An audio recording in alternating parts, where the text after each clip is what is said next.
ਸੱਜਣੋ, ਤੁਸੀਂ ਇਮਰਾਨ ਖਾਨ ਸਾਹਿਬ ਦੀ ਉਹ ਵੀਡੀਓ ਜ਼ਰੂਰ ਦੇਖੀ ਹੋਣੀ ਆ ਜਿਹਦੇ ਵਿੱਚ ਇੱਕ ਸਹਾਫੀ ਨੇ ਸਵਾਲ ਕੀਤਾ ਸੀਗਾ ਕਿ ਖਾਨ ਸਾਹਿਬ ਤੁਹਾਨੂੰ ਤਾਂ ਇੰਨੇ ਵੋਟ ਹੀ ਨਹੀਂ ਮਿਲੇ ਇਲੈਕਸ਼ਨ ਵਿੱਚ। ਖਾਨ ਸਾਹਿਬ ਨੇ ਕਿਹਾ ਸੀ ਮੇਰਾ ਵੋਟਰ ਹਾਲੀ ਛੋਟਾ ਵਾ।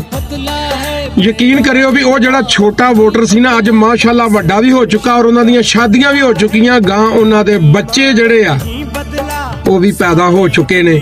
ਲੋਕ ਕਹਿੰਦੇ ਆ ਵੀ ਖਾਨ ਸਾਹਿਬ ਦੇ ਨਾਲ 4 ਨਸਲਾਂ ਅਟੈਚ ਆ। ਮੈਂ ਕਹਿੰਦਾ ਖਾਨ ਸਾਹਿਬ ਦੇ ਨਾਲ 5ਵੀਂ ਨਸਲ ਵੀ ਅਟੈਚ ਹੋ ਚੁੱਕੀ ਆ। ਤੁਹਾਨੂੰ ਇੱਕ ਛੋਟੀ ਜਿਹੀ ਵੀਡੀਓ ਵਿਖਾਉਣ ਲੱਗੇ, ਉਹਦੇ ਵਿੱਚ ਇੱਕ 2.5 ਸਾਲਾ ਬੱਚਾ ਵਾ ਜਿਹਨੂੰ ਨਾ ਰੋਟੀ ਨਾ ਪਾਣੀ, ਕੋਈ ਗੱਲ ਕਰਨੀ ਨਹੀਂ ਆਉਂਦੀ।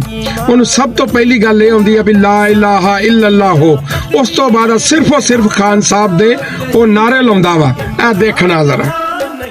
नारे ये हक का नारा वाह, मेरे सबका सबका यार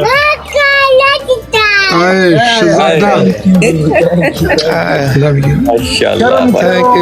शहजादा जी।